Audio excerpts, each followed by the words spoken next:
Thank you for viewing. Yeah. Okay, I've started the recorder for Skype. Okay, good. And Facebook is still letting people know that we are live. Yeah. I think Facebook is doing very well. On my side, there are already people listening. Yeah, I think because you advertised. Did you advertise that you'll be live? Or now they are used to?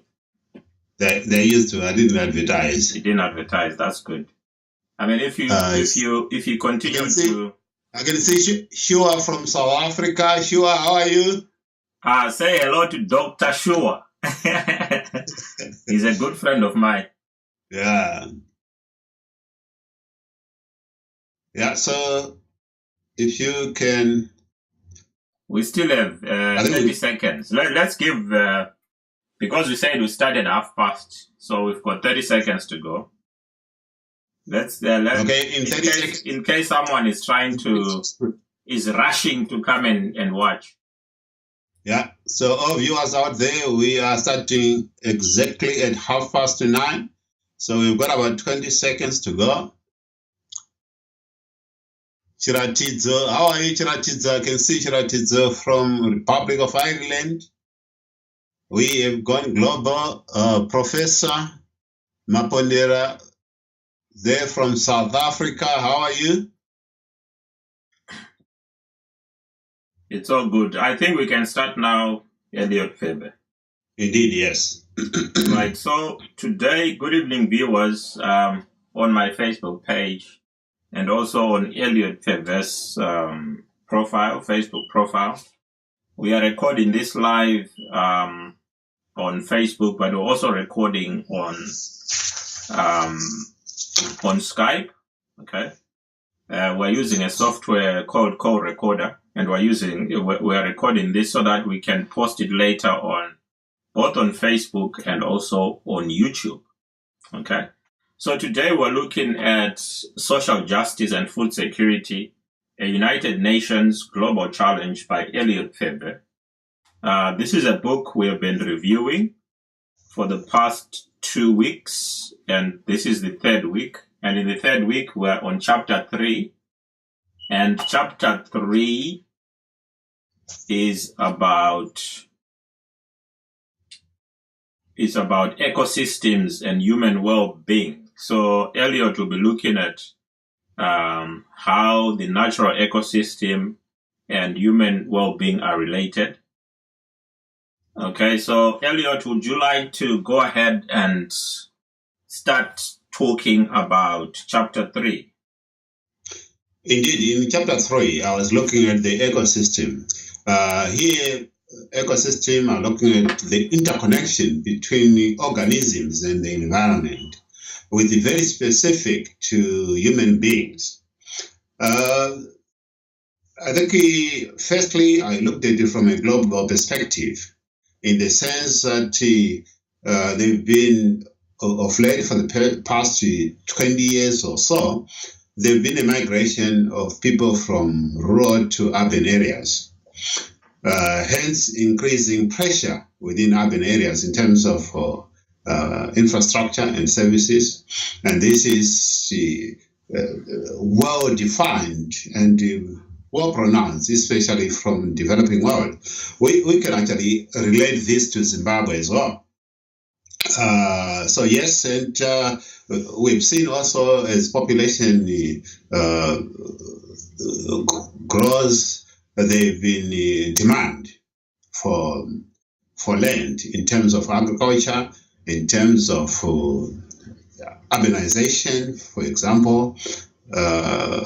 And then I also looked at it from a Zimbabwean perspective to say, okay, fine, the population of Zimbabwe has been growing exponentially.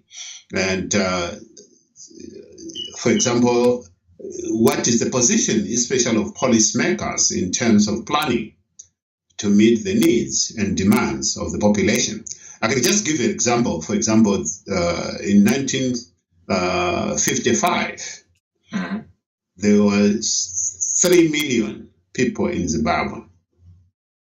By 1980, when we attained independence, the population was 7 million.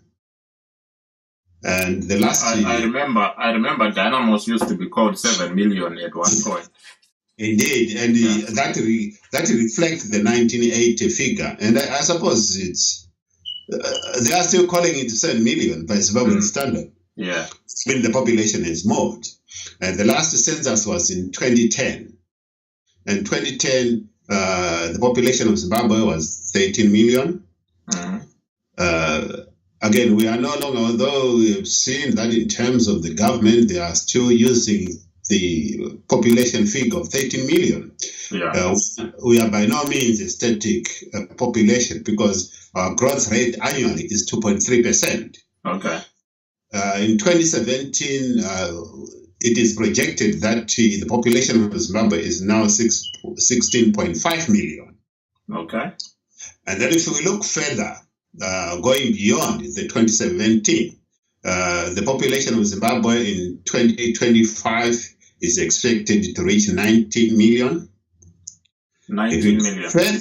19 million. Okay. If we go further to 2050, the population of Zimbabwe is expected to be 29 million. Oh. Now, what we are saying is, yes, we are 16 million at the moment, and the government or the policymakers themselves are unable to meet the needs of 16 million people. What does it take in 2025 to meet the needs of 19 million, or further to meet the needs of 29 million in 2050? So we are saying, yes, these are challenges, and they are not unique to Zimbabwe. Currently, the global population stands at about 7.4 billion, and expected to reach about 8.5 billion in 2025. But the difference between other countries and Zimbabwe is that because of ill governance, corruption, Zimbabwe is unable to plan effectively to meet the needs of the population. This is why we can't even feed 16 million people. We can't even find jobs, let alone for 500,000 people. And worse still, in 2025, when we are expecting the population to reach 19 million. But by the way, if you look at the demography, demographic statistics for Zimbabwe, is that over 50% are below the ages of 25. Now, what does that mean? Is that population is the very much population that requires employment. Yeah. And unless any new government that takes over from ZANU-PF, and I hope and trust that in 2018 Zimbabweans will come out in their millions, and if they can amplify themselves into their billions, if they can come into their billions, to make sure that ZANU-PF does not by any means crook and hook, again, rig elections, because I think we need urgently to address the needs of population growth with regards also to the resources that are available. Mind you, Zimbabwe has got a lot of resources. Again, I alluded into this chapter in terms of how the world can capitalize on the current mega resources in terms of mechanization, in terms of effective land use to meet the needs of their population. Zimbabwe at the moment, at 16 million, the population density for Zimbabwe is 42 people for every square kilometer. Yeah. Which is still very modest in its own, if you look at that comparing to other countries. So we are not a country which is in crisis in terms of space. We are a country in crisis in terms of governance. And this is what we need to address as people of Zimbabwe. Yes, but when you look at, for example, if you look at the fact that we're trying to come up with ways of increasing food production, and at the same time ensuring that the ecosystem is as robust as possible. At the moment, can we say that Zimbabwe is not producing enough? Is that the only problem we have? Or do we also have a situation where even that which is produced is not being adequately or fairly distributed, so that we still have inequality of income, and we still have inequality of capital, and we still have inequality of the distribution of resources, even within the little resources that we have? You're right. It is actually both. If you look at it, if you move from one province to another in Zimbabwe, the distribution of wealth varies. And it varies from almost an equal distribution of wealth, where it is predominantly a ZANU-PF dominated province, to, if you move to another provinces, the disparity between the rich and the poor, the gap widens. But in any earnest, you've got a few people in Zimbabwe who controls maybe 90% of the wealth, and then 90% of the population are in abject poverty. So 10%. If you look at the global trend, I think they call it the 90-10 rule, or the 80-20 rule, or the 99-1 rule. Yeah. In which, for example, 1%, the top 1% in the world, they control maybe more than half, or they earn as much as what half the population of this world is earning. So they earn the equivalent of almost 3.5 to 4 billion people. Indeed, yeah. So this is a global trend, but what we've seen in other developed and democratic nations is that even the 99% or the 90% or the 80%, although they are at a disadvantage in terms of distribution of capital and of resources, their hierarchy of needs are still satisfied. Yes. To the extent that they still have clean water, they still have enough food. I always give the example that if in England, if you walk into a supermarket with, say, £5,000, okay, you can buy as much grocery as someone who only spends £500. The only difference is that the one with £500 is buying what they call value products, okay, which are manufactured by the supermarkets themselves, whereas the person spending more money or 10 times more money is buying maybe products that are premium products, okay? So at the end of the day, each person has breakfast, lunch, and supper. The only difference is that the one with more money is just spending more money on more expensive products. But they walk into the same supermarket and they both come out with grocery. They both fill trolleys, okay? And the person with a budget, who is buying budget items, is still able to afford the basics. Whereas the person with more money is able to splash, but they are not better off in terms of access to resources. They're just better off in terms of the quality of the resources that they are using. But in Africa, I think we see a different scenario where the 10%, okay, will make sure that the 90% are not getting anything at all. Oh, yes. Yeah. And I think if you look at chapter 3, this is why I also talked about Maslow's law of hierarchical needs. Yeah. One might extend as well to Aldous ERG needs.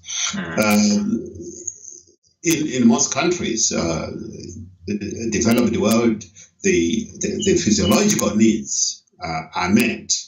In other words, everybody in a way has got their physiological needs met in terms of shelter, food, water, clean water, and sanitary, etc., etc. The security aspect to some extent. Yeah. And then you move to developing world. Of course, we've got countries that have moved on, and I think I also alluded to it in my book that we've got China moving on, we've got Brazil, we've got India. We now have got, instead of having the developed world and the developing world, we now have got a group of countries that are in the middle, in a way. And those could be the BRICS. Yes, Brazil, Russia, we've seen them coming together and forming the BRICS, which is including South Africa. So yes, and they are advancing humanity in a way, and I think it has to be recommended that yes, those countries are doing every possible to advance, and address the disparity between the distribution of wealth.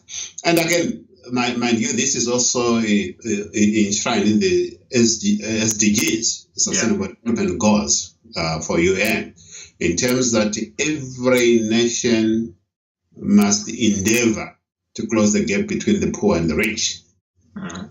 And unfortunately, in Africa, yes, we've got countries, especially in the East Africa and West Africa. I think they are doing very well for that. We've seen Kenya doing very well. We've seen Tanzania, and Ghana is coming up very well in that regard. And yes, South Africa still have got some challenges.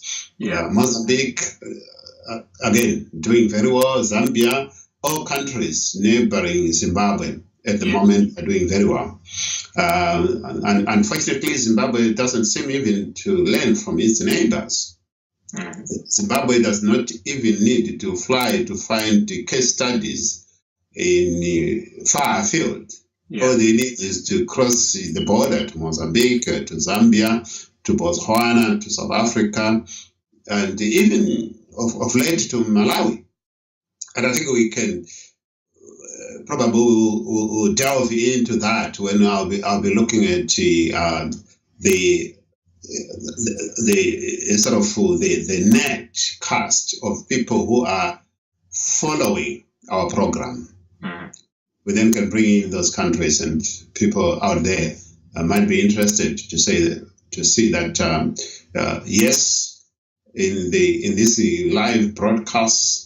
There might be a few people watching, but eventually we've realized by data analysis that over 70 countries are following this program. Okay, before we get to that, I wanted to also talk about, it's something you mentioned in the book. You talked about health. And I also want to add that it's health and it's education. They are quite important in ensuring that a country's workforce is both enlightened in terms of their education, and also they are healthy so that they can go to work. Now, a lot of countries have invested heavily in education and also in healthcare. We've seen how in England, for example, healthcare is free at the point of delivery, because we know that we pay taxes for this. And if you check, there's an application where you can check exactly how much you are contributing towards education, healthcare, towards the armed forces and all that. So there is a National Healthcare Service, okay, the NHS, and then you've also got free education at the point of delivery, although we know we pay taxes for that. So these are countries that are running social programs alongside their capitalist economic system. But they are running social programs in terms of education, in terms of healthcare, in terms of just looking after people who cannot manage to go to work and stuff like that. But in Africa, we see a situation where education used to be free for even for primary school in Zimbabwe. But now we have to pay for education. So it's become a premium product. It's become expensive. And also we have to pay for healthcare, which means we have a population which is not fit for work. Because they can't afford to buy medication. And even if they can afford, sometimes the medication is not available. And then we also have a situation where some people are dropping out of school. Some brilliant young people have to drop out of school because they don't have, they cannot afford to pay the school fees. So Yes. what do you say to that? Yeah, I think if you look at our problem in Zimbabwe, for example, it's not that we don't have the resources to meet the needs of the 16 million, as I've said earlier on, or even to satisfy the social contract of our own people. The biggest problem or the biggest enemy of Zimbabwe and the developing world is that if you look at in terms of the tax system, we've got a porous tax system. None of those with money, and in most cases, mind you, people who have the money tend to be associated with the regime through corrupt system and corrupt means, and they don't pay into the tax system coffers. So the collection of revenue is heavily compromised in developing world, and in Zimbabwe is even worse a scenario.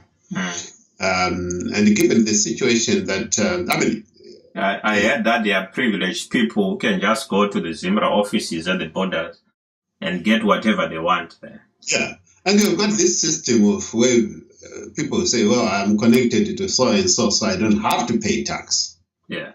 Okay, and so they can always find where. I've always asked where these guys who say they've got a lot of money and their businesses, I've always asked how much tax they are paying. Because if those people alone were paying tax, yeah, I'm sure some of our problems would go away. Oh, indeed, yeah. So you look at let's make a comparison of UK, for example. UK is just a small island, but yet is an island of over 60 million people. Yeah. Okay, and they're able to meet the social needs of the elderly and people who are not working. Right? And what do they have? I mean, the climate is a horrible climate. Yeah. And don't have mineral resources. All they have is services, especially the financial systems in place. Look at Zimbabwe, 16 million people with all mineral resources. We've got diamonds, we've got gold, we've got nickel. We've got arable land. We've got the best arable land in Africa, including climate change, which is ideal for any food production. But we still cannot feed our own elderly. We cannot actually generate enough income to meet the physical needs. I'm always saddened by the way that we treat our disabled and people with mental health. Oh, yes. Because you see them on the streets in Harare, in Zimbabwe. So yes, it should do. I mean, look at it. It only takes a responsible government. And I think what we are talking about is irrelevant as far as from the current government is concerned. And we cannot expect that the ZANU-PF government would deliver anything different to what they've delivered for the past 37 years. I think in terms of poverty. Yeah, in terms of such issues, for example, that I've mentioned, people with mental health conditions. Yes. It's a good opportunity for Zimbabwe to start businesses that look after such people. Indeed, therefore, you can easily create employment doing that.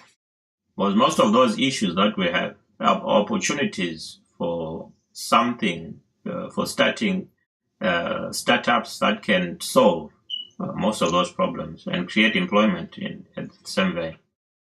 I mean, if you look at a country like Zimbabwe, as we journey to 2018, and I think we've got well-educated intellectual skill base of Zimbabweans both inside the country and outside the country. Yeah. And I think even those people who are outside the country, this is the time also to strategically position yourself. Outside there, you've seen other services, how they are run. And if we can come together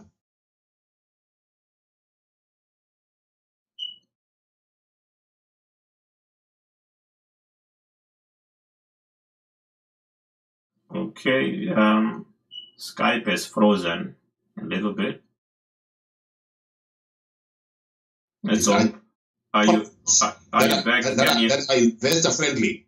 We need policies that are investor friendly. And once we've got that, then obviously all what you are talking about will be able to be addressed by Zimbabweans, apart from other investors with the skills and money. Yeah, I just thought about Obama's Obamacare program, which I think was an attempt to duplicate or to copy the National Health Service in the UK, because yes. I think he realized as president that a healthy nation, can drive economic growth and development.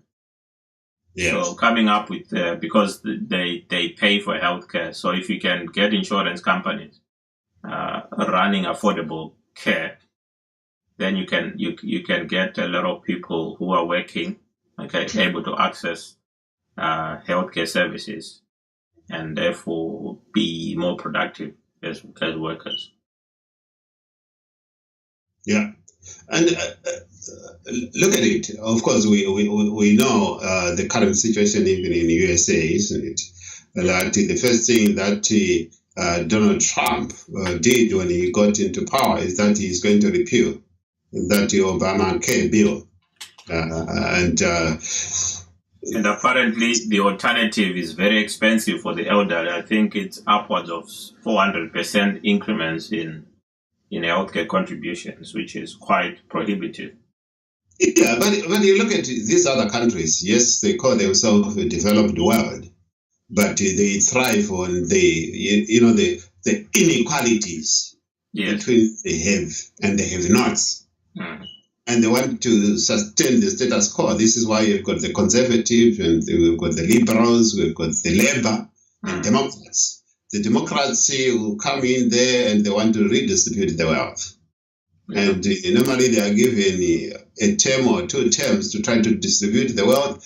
And then what happens is you then have got the conservative that comes in and takes back the wealth through either a taxation regime or rewarding the bourgeoisie more wealth. And so there's sort of a checks and balances of distribution of wealth. And at the same time, a new government comes in and redresses the situation negatively. But yes, that's I suppose that's how their countries have been run. Yeah. And unfortunately, I feel personally that it is very unfair to those people who either you are born in an impoverished society or from poor parents, and there's no social mobility. Yeah. Have you seen Donald Trump's budget? No, I haven't. I haven't seen it. He's reducing the budget for science and technology, and he's also he's actually increasing the budget for the military, which I think goes to show that maybe is preparing for war with some country, maybe North Korea, we don't know.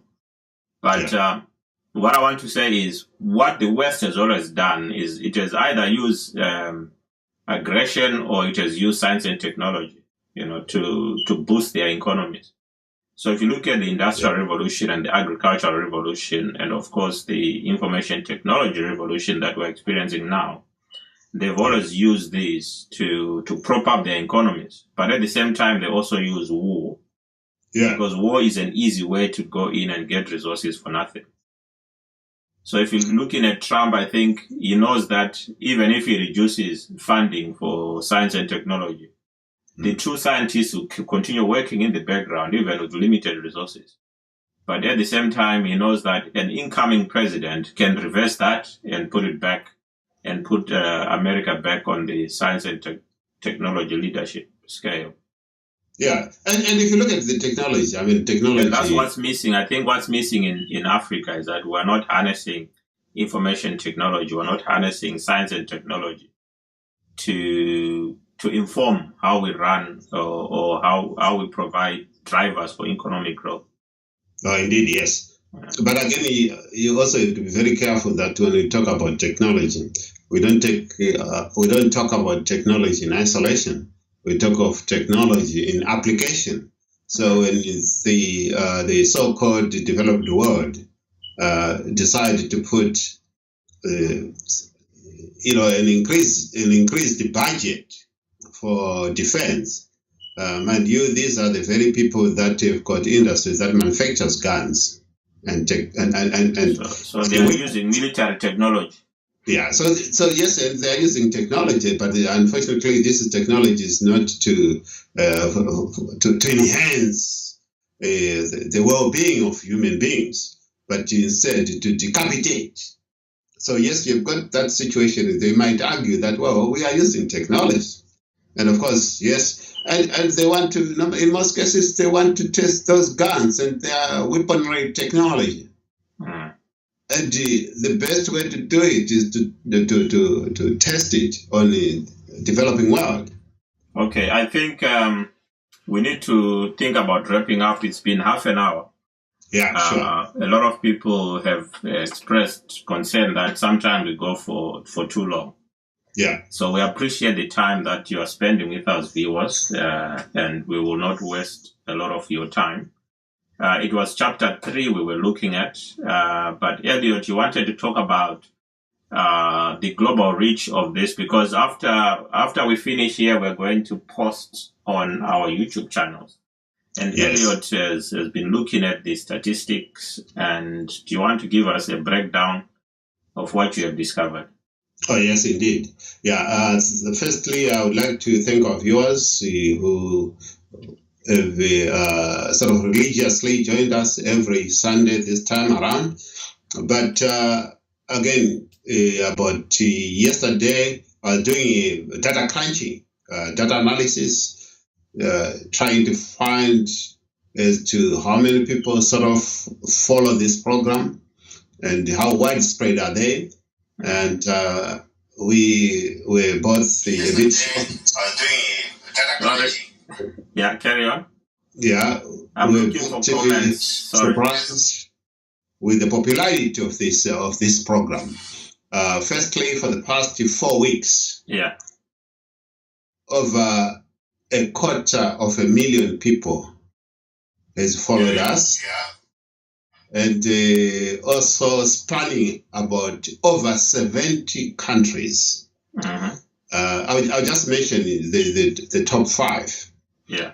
The top 5, yes, of course, we've got Zimbabwe by its nature. It's got the highest number of people following us, followed by South Africa. I think it's also because of proximity and the number of people in South Africa. Yeah. And the third one is UK, coming third. And then the 4th one is USA. Okay. And the 5th one, surprisingly, is Kenya. You would expect maybe the 5th one would be Zambia, which is across the border, or Mozambique. But Kenya is following us very closely. In their thousands, you'll be surprised. Yeah. And yes, we also have got within the 70 countries, we've got also Afghanistan, Somalia, South Sudan, we've got Jamaica, we've got Barbados, we've got Trinidad and Tobago. Okay. Canada, we've got, I'm not going to list you all the countries here, but I think I've just assembled them. But maybe of interest is also the statistics as to a ratio of male to female. Mm. In Zimbabwe, 85% male, about 15% female. Mm. In South Africa, 85% male, similarly 15% female. I'm impressed with Zimbabwe because you know how expensive it is for people to access data. Yes, and yes. Watching a YouTube video is quite expensive. Indeed, yes. So they are making it's a brilliant effort by those. I'd like to say thank you to those people who are watching our videos. And you'll be surprised that Zimbabwe was about 150,000 people. Okay. Which is quite a remarkable number. And then if you go to UK, UK is 65% male, 35% female. And then you go back to USA, more or less like Zimbabwe somehow. Yeah. So you get about 80% male, 20% female in the United States of America. If you got I think that after this book, what we'll try to do is try to engage in topics that cover also those areas. Indeed, yeah. Yeah. And then if you go to maybe just a good example from the Middle East. So Middle East, we have United Arab Emirates, we have Qatar, we've got Oman, we've got Saudi Arabia. But if you go to Saudi Arabia, it's 100% male and is 0% female. Okay. Except maybe Oman. Oman, I think, has got about 93% male and about 7% female. Yeah. So yes, and but the highest in terms of male to female ratio, you'll be surprised. It's actually Swaziland. Okay. Yes, with about 40% female. Yeah. And 60% male and Swaziland. That's good. So yes, I thought it would be of interest for our viewers out there that you are not alone. It's the whole world following this program. Of late, they've been an energized interest on the Zimbabwean situation. And I think it could be the reason that they sympathize with our current situation, being led by the oldest president in the whole world, and the same person at 93 years will be a presidential candidate at 94, 2018. So the whole world is sort of sympathizing with Zimbabwe, especially with our political, social, and economic problems. Right. I think we can end it here today. Thank you again, Facebook, for watching. Thank you, YouTube, in advance. I know we are going to watch this because we're going to post it on YouTube. There are no questions today, but I would encourage people to ask questions. We post I announced on my Facebook page that I'll be live on Sunday, GMT, 9:30 p.m. Greenwich Mean Time. So you can ask me questions on my page. You can ask me questions on my Twitter as well, which you would like me to ask Elliot in our presentation. Next week, we're going to do chapter 4 of the book, Social Justice and Food Security, a United Nations Global Challenge. So thank you for watching. Any closing comments, Elliot? No, I'm not going to hold our viewers any longer, except to thank them for joining us. And I would like them to continue.